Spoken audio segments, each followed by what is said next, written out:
Okay, good morning, everyone. um, we did not update last night because we were pretty focused on just keeping the babies fed and healthy, and Dora as well. So she went in for C-section, as many of you know. Let me peek under here, sweetie. And she lost a lot of blood. So we made the decision to send her in for C-section. It wasn't an easy decision, but that was what we made the call to do. And it ended up being really a good thing because, why does your leg look swollen?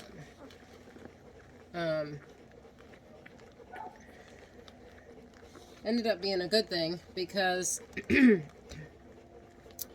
when we got there, so we kind of had joked because the vet had called and said, hey, she's in labor, come on in. And I was like, well, she's not, she's asleep on the couch, but we are heading in.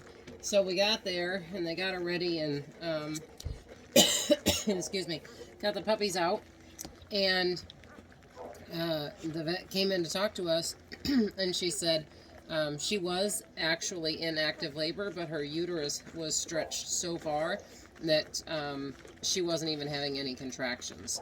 So she never would have gotten those puppies out. And what she told us is that, you know, we are experienced breeders, and that we would have probably eventually noticed some green discharge and gotten her in for an emergency C-section. And probably would have lost a few puppies, but as long as we had caught it, we wouldn't have probably lost the whole litter. So ultimately, that was a good decision. She was never going to get those puppies out naturally, and as hard of a decision as to make, it was definitely the right call. So that really gives us a really good feeling that we made the right decision for her. So moving forward from the puppies, she, you know, I obviously am very concerned about Dora, and I said, you know, how is she doing? And she said she's recovering. You know, she did lose a lot of blood, a lot more than what she would have liked for her to lose. And she said she's still waking up, I'll bring her back in.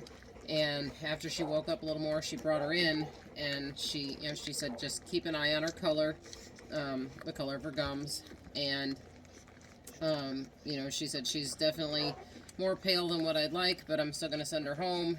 Keep an eye on her. Expect some clotting and, you know, maybe some chunks of blood coming out, but really keep a good eye on her color. So we got her loaded up, and as soon as I had, Eric and I had drove separate, because if you remember from the first video, he had taken that blood in there, and he had taken one of our other dogs with him. So when they called with the results, I just headed in with Dora. So I had Dora with me and the puppies on the way home, and Aiden, and he had to run and grab some other things on his way home, one being some liver for her. But anyways, I get her home, and I go to take her out of the back of the SUV, and I mean, blood just poured out. It was, if you were to use a measuring cup, it was at least a cup of blood, if not closer to two. And so that was a lot of blood. I was really worried. Checked her color, it was still about the same. And then I got the puppies in here and unloaded and got them in the box, and brought her. We have 3 stairs that come, so she's actually in our bedroom, and we have 3 stairs that come up into our bedroom, and she lost another like cup of blood going up those 3 stairs. So at this point, I'm pretty freaked out. I check her color. Her color's still about the same, and went and grabbed her the little bit of liver that we did have left at the house, and she actually ate it, which was a really good sign. I was super happy that she ate. She ate some raw burger as well as some liver. So we got her some oxytocin. In fact, I've got to get her another shot here in a minute, and I was able to get her antibiotics in her. And by about 2 o'clock in the morning, her color had really come back, and I kind of show you. You can see she's got good color now. She's got really good color now, and she's doing really well. She's not pooling the blood anymore. For the most part, she's got normal discharge, and really happy to update that she's she's seeming to do better. Her temp did go up a little bit. It was around 4 o'clock in the morning. Her temp climbed up to almost 103.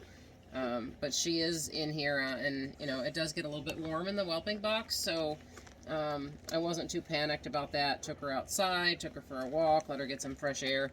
I don't like that this leg looks swollen. This leg looks really swollen. Why does your leg look so swollen? It doesn't feel swollen though. So anyways, we have not even gone through yet and seen exactly how many, we know how many puppies we have, but because our concern was, you know, at some point you're not really concerned about what color or gender they are. Your concern is just that it's life, and it's your job to make sure that the life is sustained. So we have not even gone through yet and seen how many we have. So that will be our next video, but I just want to jump on here this morning because I know that there's a lot of you who have been waiting for the update with Dora and her puppies. We did end up having 12 puppies. All of them survived. We do have one, which we've never had before, that has a cleft lip. And it's one of the gray ones. Oh, I see her right here. She's just out of the camera. She's right there. Somebody else is sleeping on, this one's sleeping on top of her, so I'm not going to move him right now. But we'll show her to you in the next video. So stay tuned for that. We'll hopefully have that up this afternoon, pushing into this evening, as long as everything goes well here. We are supplementing. So I'm going to get to feeding them, and we will update later with how many. Well, we have 12. We can give you that information. We just don't know how many girls, how many boys at this point, and we'll separate the colors, and we'll update everybody on what we've got here. But super proud of Dora for doing such a good job and enduring this. This is her second and final litter, so as soon as these puppies are weaned and she's dried up, she will go in to get spayed. So, as always, guys, thank you for following along. Thank you so much for your support and your kind words. We really appreciate it. When we have to make hard decisions, it really helps us to know that we do have the support behind us. So, as always, thank you so much, and we will hope to bring you another video of these guys up close and personal later on today. This one is not eating, so I'll give you a little sneak peek. A little sneak peek. Yes, we got some fawns. Dora's dad, Bugatti, is fawn. So, that must be where these fawns come from. But anyways, thank you as always, and we'll update you later.